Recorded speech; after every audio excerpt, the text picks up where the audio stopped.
네, 안녕하세요. 오늘은 완성된 모델링을 가지고 최종적으로 구조 설계의 산출물을 도출해보는 시간입니다. 바로 구조계산서와 구조안전확인서를 출력해 볼 텐데요. 원래 구조계산서와 구조안전확인서는 구조 설계자가 직접 작성을 해야 하는 부분입니다. 하지만 이젠 프로그램에서는 설계 결과에 맞게 자동으로 출력을 해주기 때문에 편리하고 정확한 결과를 얻을 수가 있죠. 하지만 프로그램에서 출력이 안 되더라도 양식에 맞게 직접 작성을 할 수 있어야 되기 때문에 반드시 그 구성과 내용을 이해할 수 있어야 합니다. 오늘 강의가 매우 중요하겠죠. 예, 강의 목차 확인해 보겠습니다.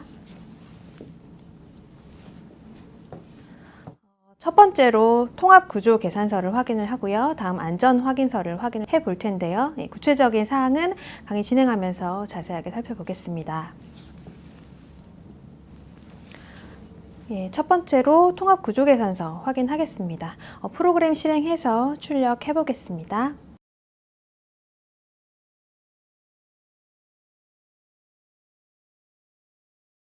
통합구조계산서를 출력하려면 메인 메뉴 결과에 구조 설계 결과 쪽을 보시면 통합구조계산서 아이콘이 있습니다. 클릭하면 각 부재와 그룹 선택 부분을 체크해서 계산서 출력을 하실 수 있는데요. 클릭하시면 계산서가 단계별로 출력되는 과정을 보여줍니다. 구조계산서에는 설계 개요, 설계 하중, 구조 평면도, 부재 설계 결과, 해석 결과 내용을 포함합니다. 계산서가 출력되면 창이 하나 뜨는데요. 왼쪽 트리 메뉴를 이용해서 항목별로 원하는 내용을 확인하실 수 있습니다. 우측에 출력 옵션 설정에는 글꼴, 페이지 수정, 항목별로 출력할 수 있는 기능 등이 있습니다. 그리고 출력 버튼을 누르면 계산서를 출력하실 수 있습니다. 예, 구조계산서의 목차를 같이 살펴보겠습니다. 크게 6가지 항목으로 나뉘는데요. 1장의 설계 개요, 그리고 2장에는 설계 하중입니다. 프로그램에서 우리가 입력한 조건들을 이제 나타내는 부분이고요. 그리고 3장에는 구조 평면도가 있고요. 그리고 이제 4장에서는 부재 설계 결과, 그래서 설계가 진행된 결과를 확인을 해보겠습니다.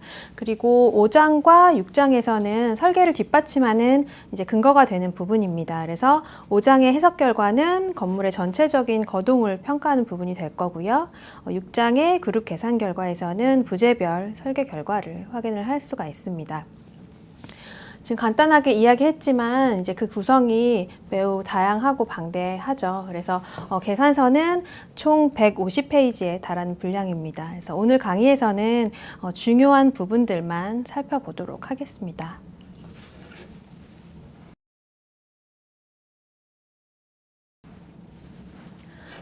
예, 먼저 설계 개요 확인하겠습니다.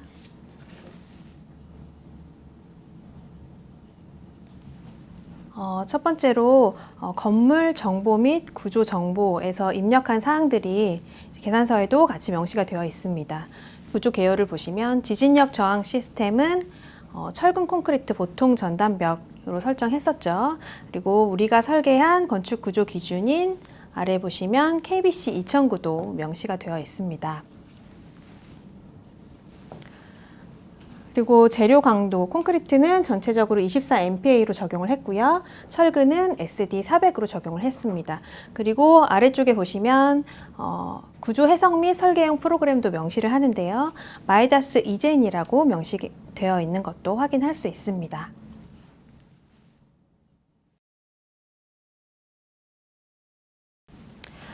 다음은 설계 하중 부분 확인해 보겠습니다.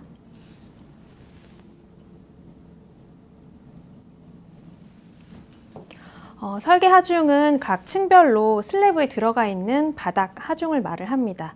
그 일부만 한번 살펴보도록 하겠습니다. 여기 보시면 발코니 같은 경우는 마감 지정 기능을 활용을 해서 따로 입력을 했었죠. 그래서 보시면 두께별로 150 그리고 200mm로 나뉘어져 있습니다. 지상 2층 바닥의 경우에는 전 2층이기 때문에 이제 보와 기둥으로 이루어진 그런 프레임이었죠. 그래서 슬래브 두께를 150mm로 지정을 했었습니다. 그리고 지상 3층 바닥부터 5층 바닥까지는 층간소음 방지 가이드라인 때문에 210mm로 적용을 했었죠. 그래서 이렇게 콘크리트의 슬래브 두께에 따라서도 하중이 달라지기 때문에 이제 구분이 되어 있고요. 이제 발코니의 활하중 같은 경우는 거실 하중인 2kN/m제곱보다 큰 3kN/m제곱으로 입력했었죠.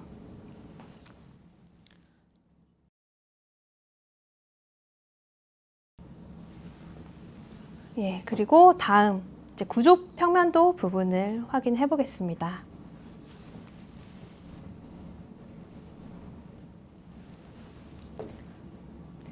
구조 평면도는 상부층에서 하부층으로 층별로 차례대로 표현이 됩니다. 이제 그 중에서 2층 바닥 구조 평면도를 확인을 해보겠습니다.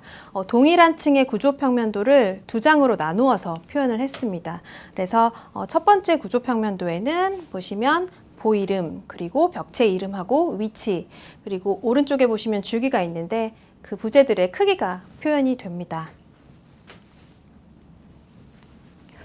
그리고 그 다음 장을 보시면 동일한 층에 슬래브의 이름하고 두께가 이렇게 표현이 됩니다. 그래서 사실은 한 장에 표현을 해도 되지만 잘 보이게 하기 위해서 이제 이젠 프로그램에서는 이렇게 동일한 층을 두 장으로 나누어서 표현을 했습니다. 그리고 다음으로는 이제 최하층 바닥을 보실 텐데요. 이제 여기서는 1층 바닥이 되겠죠. 그래서 1층 바닥에서 보면 벽체 그리고 기둥, 즉 수직 부재의 이름과 크기가 같이 표현이 되어 있습니다. 네, 그리고 마지막으로 기초 구조 평면도를 확인을 할 수가 있습니다. 그래서 여기에는 기초의 두께가 표현이 되어 있고 보강 배근이 표현이 되어 있는데요. 보시면 이제 도면을 좀 보실게요. 도면에 표현되는 배근 19mm, 200, X방향, Y방향 이거는 기본근이라고 보시면 됩니다. 그래서 여기서 0도가 지금 X방향, 그리고 90도가 Y방향 배근으로 되어 있습니다. 그래서 이 기본근은 실선과 점선으로 나뉘어져 있습니다. 이 실선과 점선의 경우에는 각각 구분이 되는데 실선은 상부근, 그리고 점선은 하부근이라고 생각을 하시면 됩니다. 보시면 이 두 가지의 배근이 X방향 배근이 될 거고 이 두 가지의 배근이 이제 Y방향 배근이 됩니다. 여기 보시면 이 기본근 이외에 이렇게 점선으로 또 나뉘어진 구간이 있습니다. 이제 이 구간이 그 보강 구간이 될 텐데요. 보시면 A, B, C 해당 구간별로 이제 보강근이 들어가게 되어 있습니다. 그래서 이 보강근은 그 단면을 좀 그려서 설명을 해 드리겠습니다. 보통 기본근이 이렇게 콘크리트 두께가 있을 거고요. 여기 이제 500 두께가 되겠죠. 기본근이 이렇게 들어갑니다. X방향, Y방향 이런 식으로요.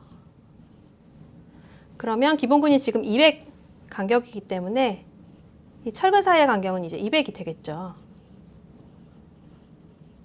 그러면 만약에 방향별로 이 배근이 들어간다라고 하면은 이 19mm, 200 안에 19mm, 200이 들어가는 거기 때문에 이렇게 중간중간 사이에 배근이 들어가게 되겠죠.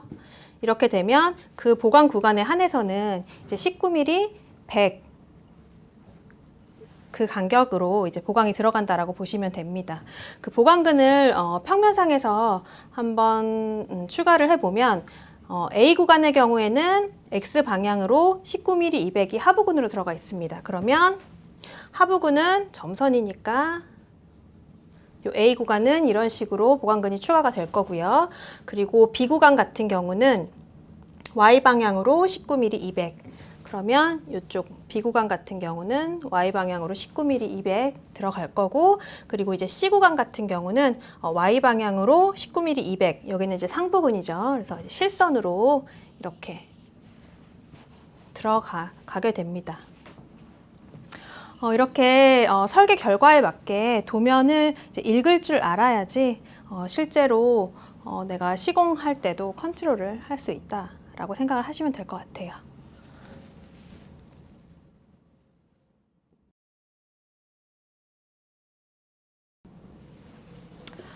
다음은 부재 설계 결과입니다.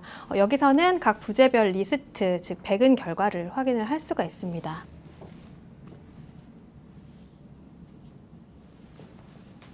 먼저 이제 슬래브 리스트를 보실 수가 있습니다. 그래서 위쪽에 보면 배근 타입이 이렇게 나뉘어져 있습니다. 여기서 보시면 타입 C, C배근의 경우에는 배근이 일직선으로 되어 있는 스트레이트 타입이고요. 그리고 나머지 A, B, D 같은 경우는 중간에 철근을 구부리는 벤트 타입으로 되어 있습니다. 이렇게 배근을 구분을 하는 이유는 물량과 관계가 있습니다. C타입 같은 스트레이트 배근의 경우에는 슬래브의 전 구간에 걸쳐서 동일한 배근을 적용을 합니다. 그래서 시공성이 매우 용이한 타입이라고 볼 수가 있습니다. 하지만 벤트 타입 같은 경우는 슬래브의 중앙부하고 단부를 서로 다르게 배근을 합니다. 즉 휨 모멘트가 많이 생기는 구간을 구분을 해서 배근을 많이 넣고요. 응력이 생기지 않는 구간은 배근을 생략합니다. 이렇게 필요한 부분만 넣기 때문에 그만큼 물량이 절감이 된다라고 볼 수가 있습니다. 그렇지만 어떤 중간에 커트바를 한다던가 배근을 구부려야 되는 부분이 있기 때문에 스트레이트 타입에 비해서 시공성은 좀 떨어진다라고 보실 수가 있습니다. 이 슬래브 배근에 대해서는 단면을 통해서 조금 더 자세하게 확인해 보겠습니다.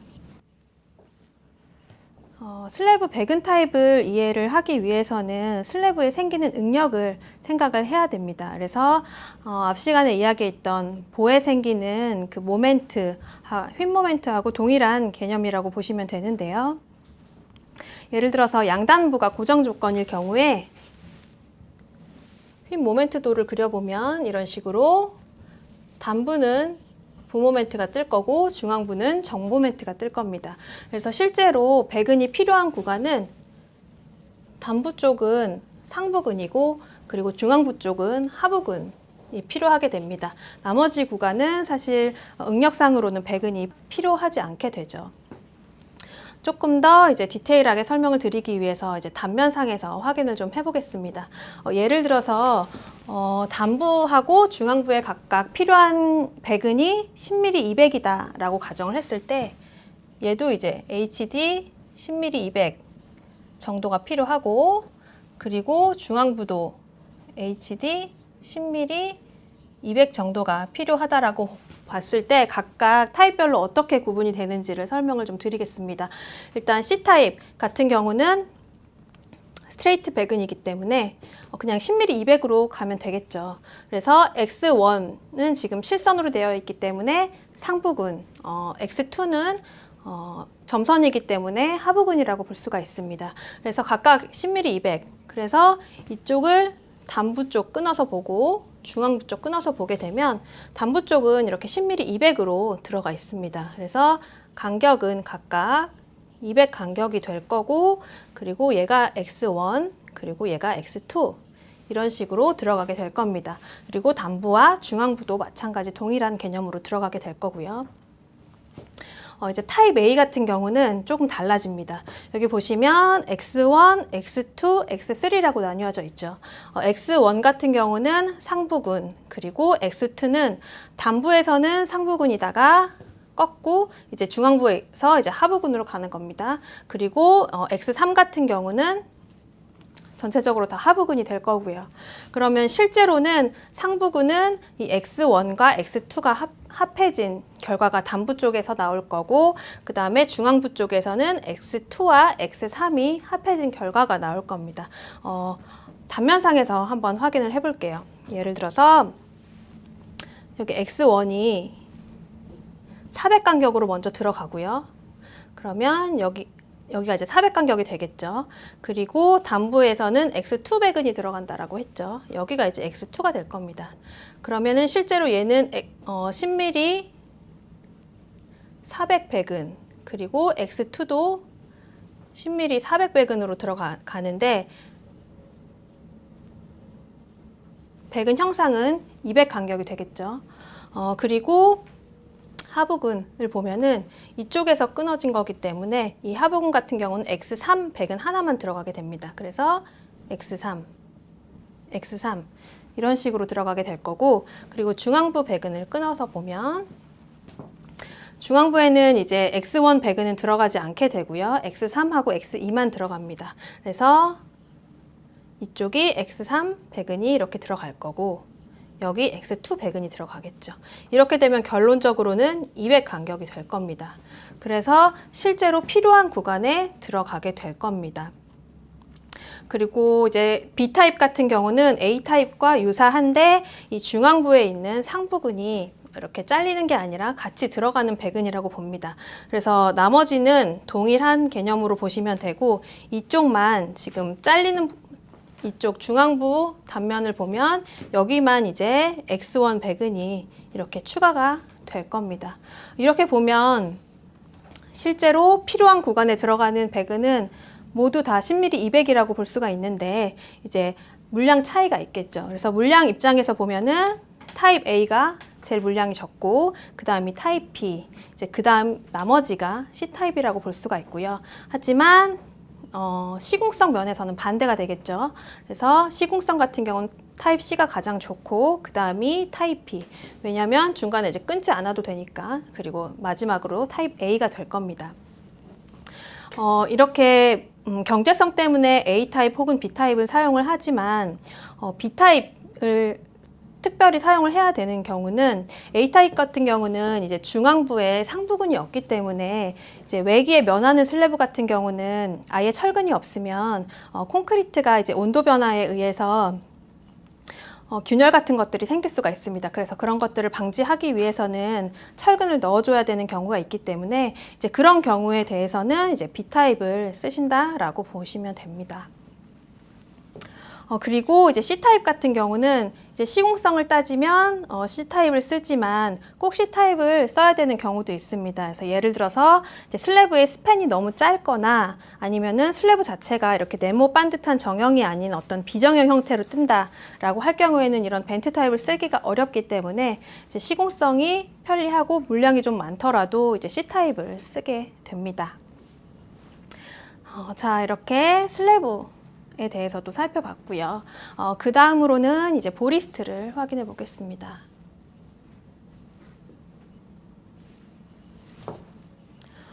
보리스트를 이제 확인을 하게 되면 이제 상부층에 좌하, 중앙, 우상 이렇게 위치가 구분이 되어 있습니다.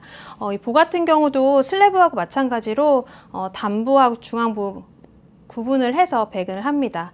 그래서 총 3가지 타입으로 분류를 할 수가 있는데 이렇게 전체를 동일하게 배근을 하는 경우는 이제 전단면 배근이라고 해서 이렇게 배근 표시가 하나만 들어가고요. 만약에 양단 배근을 한다라고 하면은 좌측에 하나, 중앙에 하나라고 해서 이제 2개의 보가 표현이 되게 됩니다.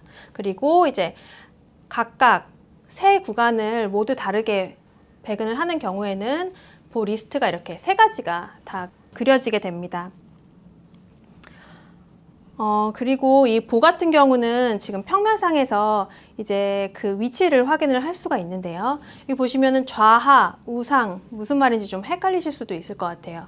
평면상에서 놓고 보면 이제 0도 방향, X축 방향, 이제 Y 방향이 각각 좌우, 상하 이런 식으로 읽어지게 됩니다. 그래서 만약에 TG1 보가 있다라고 했을 경우에 지금 TG1 보가 이런 식으로 지금 되어 있죠. 평면상에서. 여기 보시면 이런 식으로 되어 있습니다. 그럴 경우에는 여기가 좌, 그리고 중앙, 우 이런 식으로 배근을 읽을 수가 있습니다. 만약에 TG1 보가 Y방향으로 되어 있다라고 하면 동일한 TG1이지만 배근을 여기가 상, TG1 보 있죠. 중앙, 하 네, 이런 식으로 배근을 읽어보실 수가 있습니다.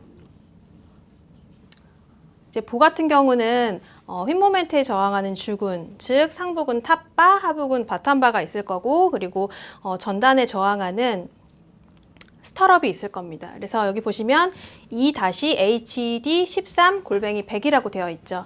이 말은 이제 전단근이 2개라는 이야기인데 여기 보시면 이렇게 주근을 감싸고 있는 이 2개의 철근을 이제 스트럽이라고 합니다. 만약에 중앙에 이렇게 하나가 더 들어가 있다라고 하면은 뭐 3-HD 얼마 이런 식으로 이제 표현이 될 겁니다.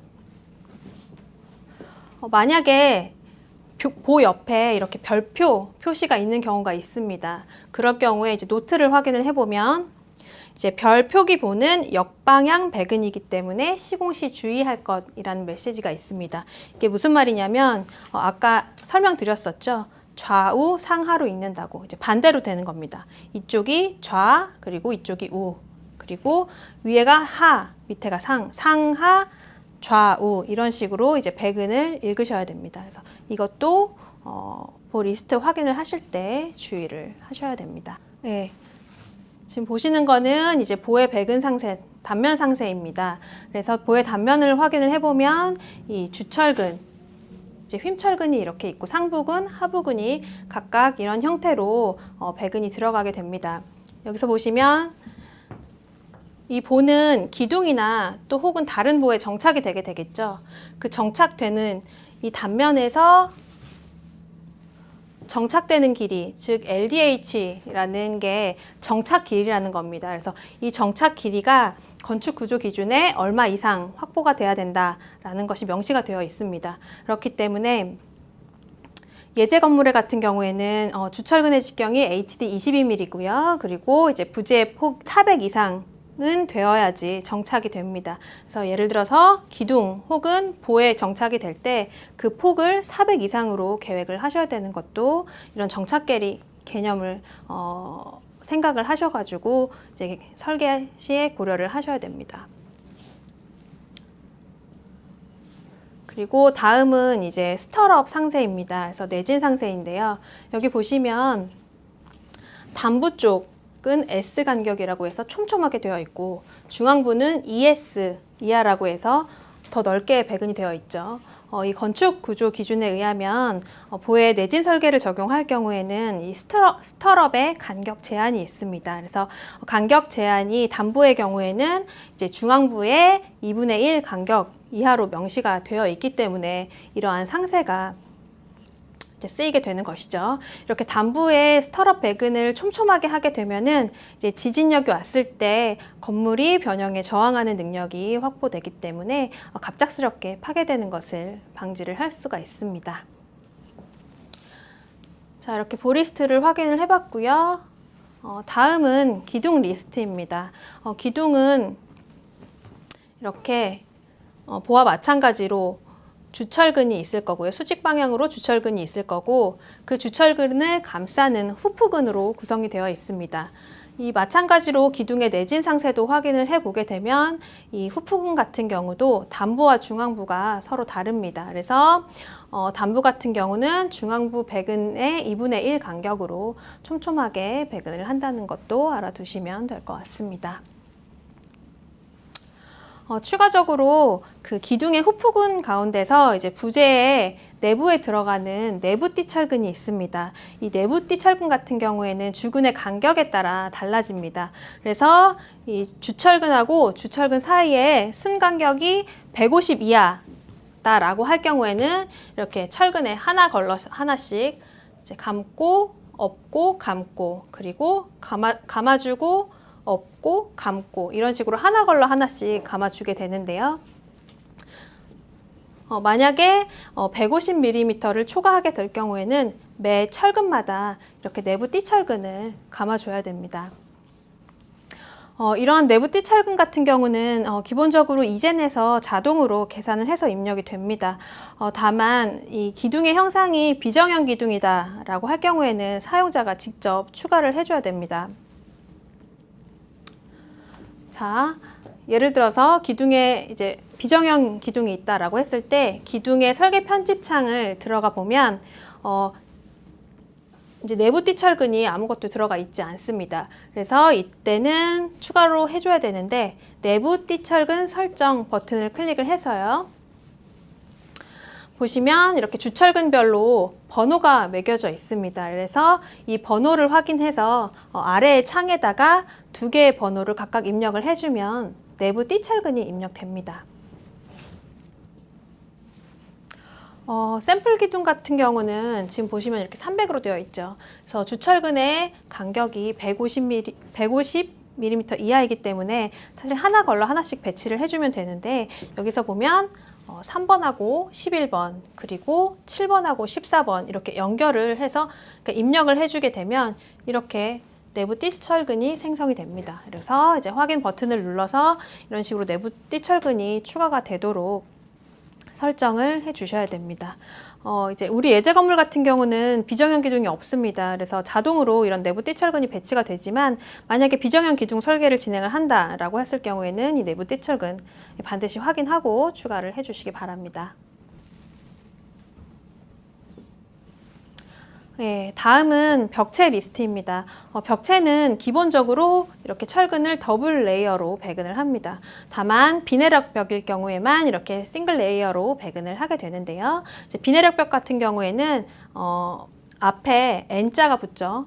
벽체 이름에. 그래서 N이 추가돼서 NW1 이런 식으로 되어 있는 것. 이건 이제 비내력 벽으로 설정하신 벽체라고 보시면 됩니다. 보시면 버티컬 바는 수직근을 말하고요. 그리고 허리전털, 이거는 수평근을 말을 하죠. 그래서 두께, 그리고 배근 타입 이렇게 명시되어 있습니다.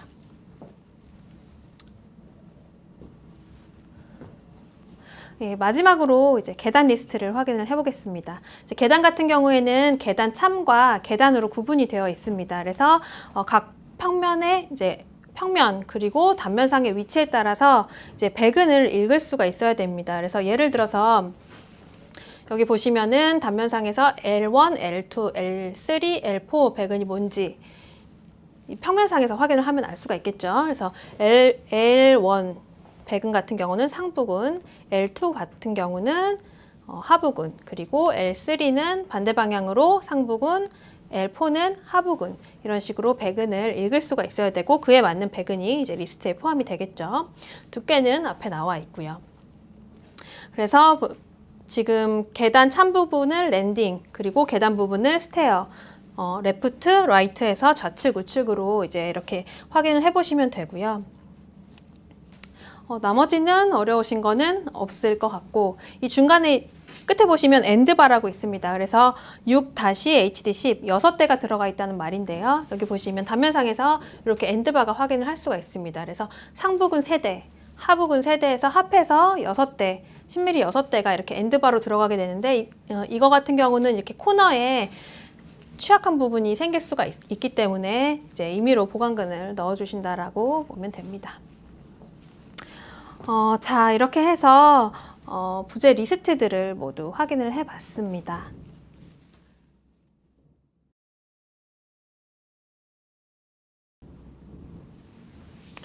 네, 이렇게 2D 기본에서 확인했던 부재 리스트들을 구조 계산서에서는 조금 더 정리된 형태로 확인을 할 수가 있었고요. 다음은 설계 이후 이제 해석 결과를 확인을 하겠습니다. 해석 결과 같은 경우는 그 내용이 굉장히 방대한데 중요한 사항 위주로 몇 가지만 확인해 보겠습니다.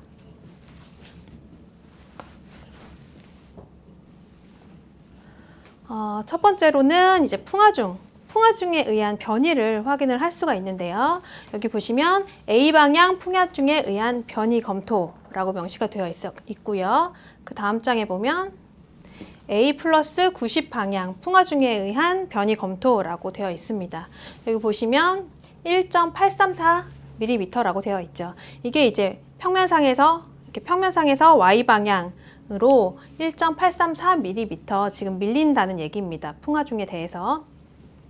그런데 오른쪽에 보면은 그 허용치가 있죠. 그래서 H 400분의 H라는 거는 전체 건물 높이를 400으로 나눈 값이 우리 예제에서는 36mm입니다. 그래서 이 기준치인 36mm보다 변이가 작게 생기면 이제 변이에 대해서 만족한다라고 보시면 됩니다. 지금 보시면 1.834기 때문에 이제 변이에 대해서는 충분히 만족을 한다라고 보시면 됩니다. 그리고 다음으로는 지진 하중인데요. 이제 지진 하중과 관련해서도 건물의 지진력이 저항을 했을 때 건물이 어떤 식으로 변형이 되는지 그 형상도 이제 확인을 할 수가 있습니다. 그래서 여기 보시면 평면상에서 각각 이제 지진이 발생을 했을 때 어떤 식으로 변형이 되는지를 확인을 할 수가 있습니다. 그리고 다음은 이제 지진 하중의 층 해석 결과입니다. 지진 하중에 의해서 건물에 전단력이 발생을 하게 됩니다. 근데 이제 각 층별로 그 전단력이 얼마나 발생하는지 그거를 이제 방향별로 해서 그래프하고 같이 이제 나타낸 겁니다. 이 지진 하중 같은 경우는 전단력으로 평가를 합니다. 그래서 전단력이 얼마 생기냐, 그리고 어느 부재가 그 전단력과 그 지진 하중에 저항을 하고 있느냐를 따라서 이렇게 나타내게 되는데요. 여기 보시면 프레임 부담률, 그리고 뭐 벽 부담률 이런 식으로 나와 있죠.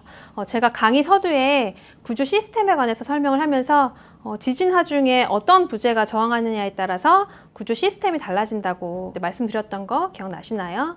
그래서 이제 프레임 같은 경우는 기둥하고 보로 이루어진 골조를 말을 하고요.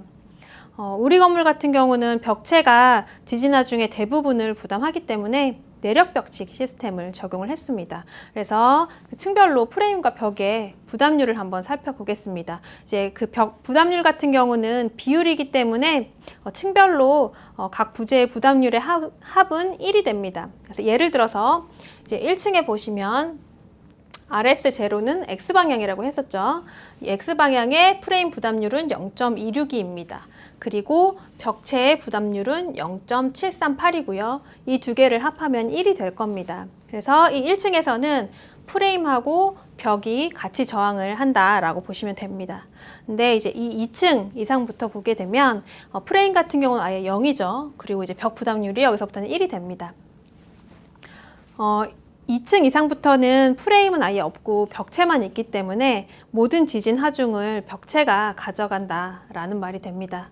자, 제가 왜 내력 벽식 시스템을 적용해야 한다라고 말씀드렸는지 이제 이해가 좀 되시죠?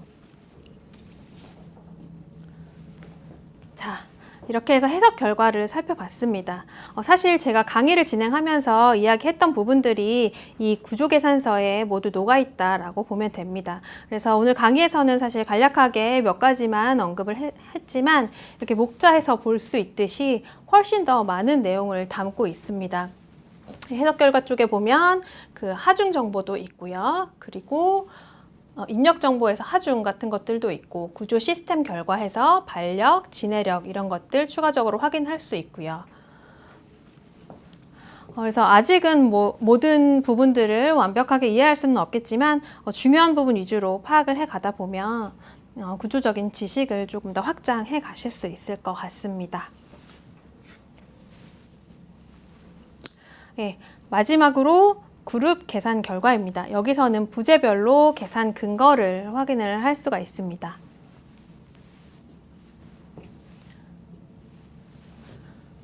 그룹별 계산 근거는 추가로 보부재 하나에 대해서만 좀 살펴보겠습니다. 보시면 위쪽에 보면 그룹 네임이라고 있죠. 그래서 여기서는 보 네임 TG2의 설계 근거를 확인을 보겠습니다. 아래쪽에 보시면 보 리스트에서 확인했던 것처럼 보의 크기 확인하실 수 있고, 그리고 아래쪽에 보면은 탑바, 바텀바, 스트럽해서 그 철근 정보도 확인을 할 수가 있습니다. 그 다음에 나오는 계산 근거가 중요한데요. 위쪽에 보시면 체크 밴딩 모멘트 캐파시티라고 되어 있죠. 이거는 주근, 즉 휨철근의 설계 근거에 해당하고요. 밑에 보면 체크 쉬어 캐파시티라고 되어 있습니다. 여기는 스타럽, 즉 전단철근의 설계 근거에 해당됩니다. 보의 각 위치별로 그에 해당하는 강도비 확인할 수 있죠. 즉 NG인지 OK인지를 판단하는 레이시오를 확인을 할 수가 있습니다. 이때 중요한 거는 그 위쪽에 보시면은 멤버 괄호치고 LCB라고 되어 있는데요. 이것에 해당하는 사항입니다. 괄호 안에 LCB 같은 경우는 로드 컨비네이션, 즉 하중 조합을 나타냅니다. 샘플을 한번 볼게요. 이제 TG2에서 보면 중앙부, 상부근, 즉 탑바를 한번 보겠습니다. 강도비는 0.921로 되어 있죠. 그리고 위쪽에 멤버를 살펴보면 35 괄호 안에 특별 조합 107이라고 되어 있습니다. 여기서 말하는 35는 부재의 번호를 말을 합니다. TG2는 부재들 중에서 한 개가 아니라 여러 개의 보가 있을 수 있겠죠. 여러 개를 그룹으로 묶는 개념이기 때문이죠. 그래서 여러 개의 TG보 가운데서 가장 큰 부재력을 갖는 부재가 무엇인지를 부재 번호로 나타내는 것입니다. 그리고 괄호 안에 있는 특별조합 107 같은 경우는 하중조합의 번호를 말합니다.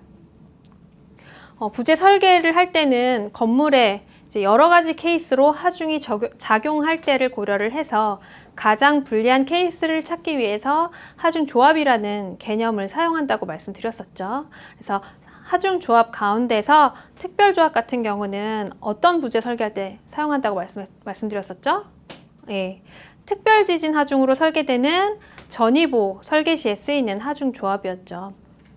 그래서 이제 검토자는 이 설계 근거를 보면서 TG2 부재는 특별 조합으로 설계가 되었기 때문에 전입으로 설계가 되었고, 그리고 강도비가 1 미만이기 때문에 적절하게 설계가 되었구나라고 판단할 수 있는 근거가 됩니다. 또 이렇게 계산서를 확인을 하다 보면 실제 어느 위치, 모델링 상에서 어느 위치의 보에 의해서 또 어떤 하중 조합에 의해서 설계가 된 것인지를 확인을 해야 하는 경우 혹은 확인하고 싶은 경우가 있습니다.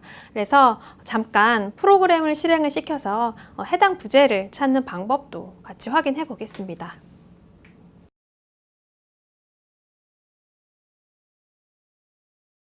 구조 계산서를 토대로 계산 근거에 해당하는 부재의 위치를 찾는 방법을 확인해 보겠습니다.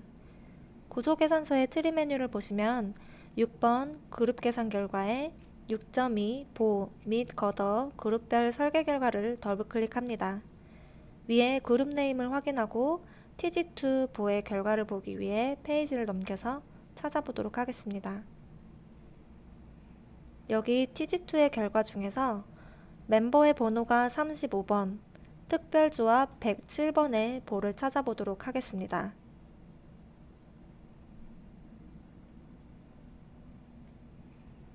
구조 계산서 창을 내려서 모델 뷰를 보고 일단 부재 번호로 찾는 방법은 도구 메뉴에 부재 개수 창에 멤버 번호였던 35를 입력하고 엔터를 누르면 해당 부재의 위치를 알려줍니다. 우측에 선택되는 것이 보이는데요. 와이어프레임으로도 전환해서 보고 F2를 눌러 선택 활성하시면 이 부재만 볼 수 있습니다. 이 35번 부재의 부재력을 확인하겠습니다. 결과의 프레임 아이콘 클릭하고 특별조합 107번을 찾아서 클릭, 모멘트가 어떤 형상으로 생기는지 적용하시면 프레임 다이어그램을 확인할 수 있습니다. 최대값도 확인해 볼 수 있고요. 여러분이 설계하고 있는 부재의 부재력이 어떻게 형성되는지 부재별로 찾아서 확인할 수 있습니다. 그리고 부재 이외에도 부재 개수 창 좌측에 선택된 절점 개수 창이 있는데요. 절점 개수를 입력해서 엔터를 치면 해당 절점을 찾을 수 있습니다.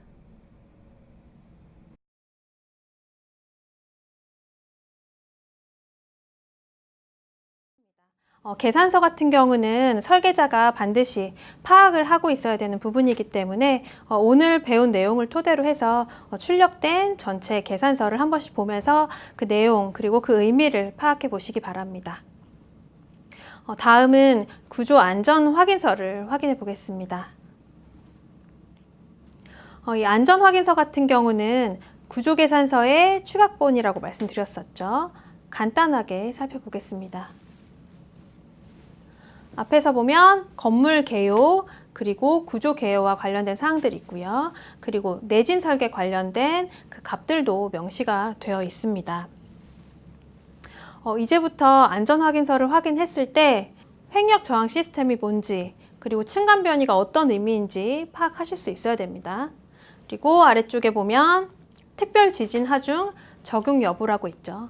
건물의 비정형 여부를 판단을 해서 전이층으로 설계를 해야 하는지 그런 건물인지를 파악하는 데 활용을 할 수가 있습니다.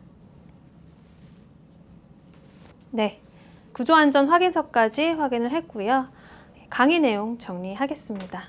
자, 처음에 통합구조 계산서를 전체적으로 훑어봤었죠. 그래서 개요, 하중, 그리고 평면도, 부재 설계 결과, 그리고 해석 결과 이런 것들을 확인을 같이 했고요. 해석 결과에서 풍화중의 변이 그리고 지진화중의 거동을 확인을 했습니다.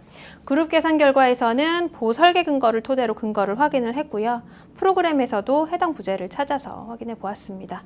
마지막으로 구조안전 확인서도 같이 살펴봤습니다. 네. 이렇게 해서 이젠과 관련된 학습을 모두 마쳤습니다. 모델링만 했을 때보다는 다소 어렵게 느껴졌을 수도 있겠지만요. 이번 학습을 통해서 구조적인 지식과 그 개념을 익혔기 때문에 혼자서 프로젝트를 진행을 할 때 더 자신감을 가지고 할 수 있을 것 같습니다.